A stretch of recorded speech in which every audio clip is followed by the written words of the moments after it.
안녕하세요. 제가 이번에 가지고 온 종목은 네이버와 카카오를 가지고 왔습니다. 일단 네이버는 잘 버티는데 카카오가 많이 무너졌죠. 근데 저는 뭐 문제될 건 없다라고 생각합니다. 이전부터 제가 말씀드렸던 그 안에서 진행이 실제로 되다 보니까 이렇게까지 약간 심리가 꺾여서 빠지게 된 건데 알고 있는 내용이 나온 거거든요. 그러면 안정세도 어느 순간 확 하고 진행이 될 수가 있다는 거잖아요. 정확히 이제 어떤 부분이 핵심인지를 풀어보도록 할 테니까 일단 들어가기 전 구독과 좋아요 한 번씩만 꼭 눌러주시면 정말 감사드리겠습니다. 자, 일단 시장 자체가 왜 빠졌는지, 네이버와 카카오가 어디에 영향을 받고 있는지를 좀 자세하게 글로 쓰면서 말씀드리면 핵심은 이겁니다. FOMC 회의가 18일까지 진행이 됐고 오늘 새벽 결과가 나왔습니다. 어떤 거? 금리 인하. 근데 제가 여기서 계속 말씀드렸죠. 현재 물가가 좀 비싸거나 하는 부분이 있기 때문에 이 이후가 문제가 될 수 있다. 근데 그 문제라고 하는 게 금리 인상? 그런 건 아니고 금리 동결이 조금 이어질 수 있다. 하다 보니까 이 부분에서 나올 수 있는 변동성은 약간이나마 생각을 해둬야 된다라고 말씀을 드려왔단 말이에요. 근데 실제로 지금 이게 진행이 됐잖아요. 그래서 시장이 많이 빠졌습니다. 근데 여기에 대해서 분명히 말씀드릴 수 있는 거. 이거는 이미 이전에 경제 지표가 발표될 때부터 사람들은 이렇게 될 수 있겠구나라고 알고 있었어요. 선물 시장 보면은 다 반영이 되어 있는 상황이었다라는 겁니다. 근데 결과 나왔다라고 해가지고 알고 있는 내용 나왔는데 이대로 계속 떨어지기만 한다? 그럴 리가 없지 않나요? 주가에도 어느 정도 영향이 가 있던 상황이기 때문에 이거는 바닥 잡히는 건 물론이거니와 어느 정도 진정세가 보여지게 되면은 반등도 생각을 할 수 있게 되는 그런 내용이라고 보시면 된다라는 겁니다. 그럼 이제 이 이후에는 어떤 걸 생각을 해야 되느냐? 안정세 딱 보여줘. 그럼 이게 앞으로도 계속 문제가 될 것이냐라는 걸 생각을 해야 되는데 좀 문제될 건 없다고 생각합니다. 왜 그러냐면 인상한다는 게 아니라 동결한다는 거고 그렇다는 얘기는 시간은 조금 더 걸릴지언정 금리 인하의 방향성은 바꾸지 않는다는 거거든요. 그럼 금리 인하를 계속하면 어떤 일이 발생할까요? 시장에 돈 풀리고 유동성 풀리면 경기는 좋아지겠죠. 그래서 원래 세 번에서 네 번까지 이야기가 나왔던 게 지금 금리 인하에 대한 내년 예상치가 두 번으로 줄어들긴 했지만 쉬어갈 땐 그냥 증시도 횡보하는 모습 보여주게 되는 거고 인하할 때 그때 한 번씩 올라가는 그거 노려보면 될 것 같아요. 그리고 지금도 이제 두 번이라고 하지만 다시 세 번에서 네 번으로 언제 바뀔지도 모른다? 전 이렇게 말씀드리고 싶습니다. 왜 그러냐?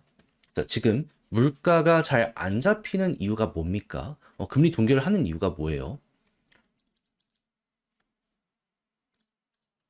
뭐 단기적으로는 미국에서 주류 독감이 심해져서 뭐 계란 가격이 올라간 것도 있고 월세 가격이 잡히지 않은 뭐 그런 부분들도 있겠지만은 미국의 정부 지출이 너무 컸던 게 좀 많은 요인 중에 하나였거든요. 정부가 돈을 너무 많이 쓰는 거예요. 근데 이제 곧 트럼프가 1월 달에 백악관 입성을 합니다. 그리고 나서 이 사람이 지금 계속 얘기하는 게 뭡니까? 규제 완화나 이런 부분들도 있겠지만, 그럼 미국 기업들한테 좋은 거고, 그럼 이제 한국 쪽에까지 영향이 갈 수 있는 좋을 만한 내용은 뭐가 있나라는 걸 생각을 하면은 전 이거라고 봅니다. 도지, 코인 말고요. 머스크가 소장으로 예정이 되어 있는 정부 효율화 부서. 지금 여기에서 정부 지출을 최대 목표 3분의 1까지 줄이게 될 것이다라고 하는 거잖아요. 3분의 1을 줄인다가 아니라 3분의 1까지, 그러니까 3분의 2를 줄이는 걸 목표로 한다라고 지금 발표가 나오고 있습니다. 그럼 만약에 3분의 1까지 힘들더라도 절반까지 줄이는 모습이 보여지게 된다면 재정 지출 줄어들게 될 거고, 그러면 야, 고금리여도 물가가 안 잡히는 이유가 재정 지출이 많아서였는데 이걸 바로 잡아버리면 몇 개월 안에 시장에 이거는 시너지로, 시그널로 나오게 되지 않겠습니까? 그리고 경제인 이 출신인 트럼프는 이렇게까지 다 환경을 만들어 놓은 상황에도 불구하고 연준이 움직이지 않는다면 바로 압박 줄 겁니다. 내가 이렇게까지 해줬는데 너희 뭐냐 하면서. 그러면 뭐 두 번 해도 좀 길어지는 게 싫어도 뭐 나쁜 건 아니었는데 다시 좋아지는 방향으로 바뀌어갈 수도 있는 거죠.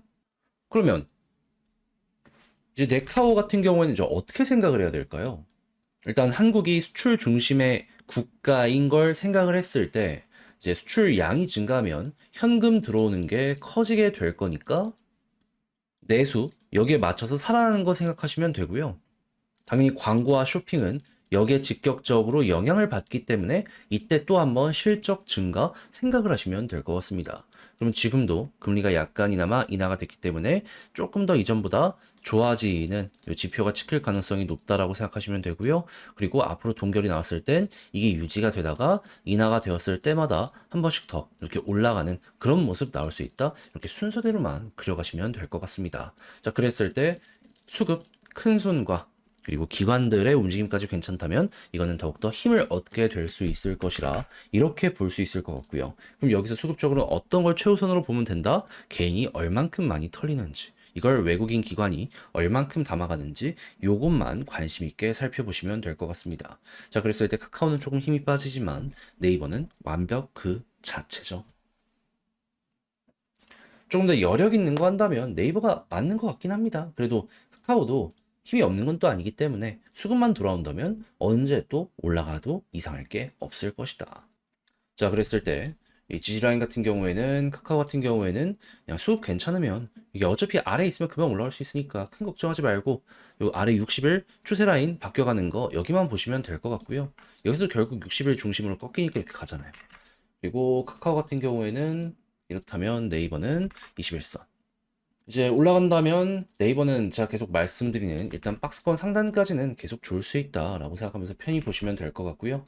그리고 카카오 같은 경우에는 위에 있는 매도 물량이 아직도 있는 상황이기 때문에 이거를 소화를 다 못한다면 시간은 조금 더 걸릴 수밖에 없다. 올라왔을 때 또 한번 여기서 놀릴 수 있다라는 건 감안을 해두시면 되겠습니다. 하지만 돌파한 다음에 횡보하는데 수급이 좋으면 어떻게 할까요? 소화가 굉장히 빨라진다는 거잖아요. 그때는 이제 진짜로 올라가기 시작하면은 빠르게 소화한 다음에 급등을 시킨다라는 것이기 때문에 차근차근 주면 주는 대로 끌고 가시다가 카카오 같은 경우에는 꾸준하게 고점이 이렇게 낮아지는 모습이 보여지게 되었던 종목이잖아요. 여기 위전에 있는 고점을 돌파하게 된다면 그때 이제 큰 추세가 돌아서게 될 것이다라는 걸 생각을 하며 이때 조금 예상보다 많이 나올 수 있는 요 상승 나오게 된다면 그대로 이어가시면 될 것 같네요. 네이버 같은 경우에는 지금 되게 생태계가 젊어지고 있다는 얘기가 들려오고 있거든요. 거기에 맞춰서 지금도 좋은데 더 좋아져? 실적에 맞춰서 조금 더 가는 이런 거 이제 생각하시면 될 것 같고요. 그리고 당연히 수급 쪽으로 좋았던 게 꺾이는 모습이 보여지게 된다면 그들이 봤을 때도 지금은 부담스러운 가격 이렇게 볼 수 있기 때문에 이때는 비중 조절 생각을 하시면 될 것 같습니다. 카카오 보세요. 들어오다가 이들이 바로 빠지니까 급락이 훅 나왔잖아요. 네이버 역시 마찬가지라고 보시면 될 것 같아요. 자, 그럼 지금 본 걸 바탕으로 글로 쓰면서 총정리를 해보도록 하면 일단 하락의 이유, 금리 인하, 그리고 동결이 길어질 수 있다는 부분인데 알던 내용이 나온 거다. 큰 걱정할 필요 없어 보인다. 동결이 길어질 뿐이지 인하의 기조는 유지가 된다. 일단 내년 2회 생각 그리고 트럼프 당선되고 지금 이제 곧 취임하는데 1월달 정부 효율 부서 여기에서 이제 어떤 내용들 나오고 있는지 요거 보시면 되고요. 그렇게 해서 정부의 재정 지출이 미국에서 실시간으로 줄어드는 모습이 보여지게 된다면 그랬을 때 이 물가지표 잡혀가는 거 맞춰가지고 그때는 금리 인하에 속도가 또 한 번 붙을 수 있다라고 생각하시면 될 것 같고요. 이때 수급이 괜찮은 모습이 이어지게 된다면 결국에 네카오는 여기에 직격으로 영향을 받는 종목이기 때문에 그때는 가격에 또 한 번 슈팅이 나올 수 있다라고 생각을 하며 이렇게 차트적인 부분은 제가 아까 말씀드린 그 디테일 참고하셔서 마무리까지 해보시면 될 것 같습니다. 자, 이렇게 해서 분석할 수 있는 부분들 쭉 다뤄봤는데 어떻게 여러분들께 도움이 되었을지 모르겠습니다. 잘 보셨으면 좋겠고요. 전 다음에 더 좋은 영상으로 다시 인사를 드리겠다라고 말씀드리며 이상 주식 정리해드리는 주정남이었고요. 영상 끝까지 시청해주셔서 감사드리며 여러분들 모두 날씨 추워진다라고 하는데 감기 조심하시고 무사히 내일 또 한 번 더 배웠으면 좋겠습니다. 마지막으로 구독, 좋아요 부탁드리고 오늘 하루도 여러분들 화이팅 하셨으면 좋겠네요. 감사합니다.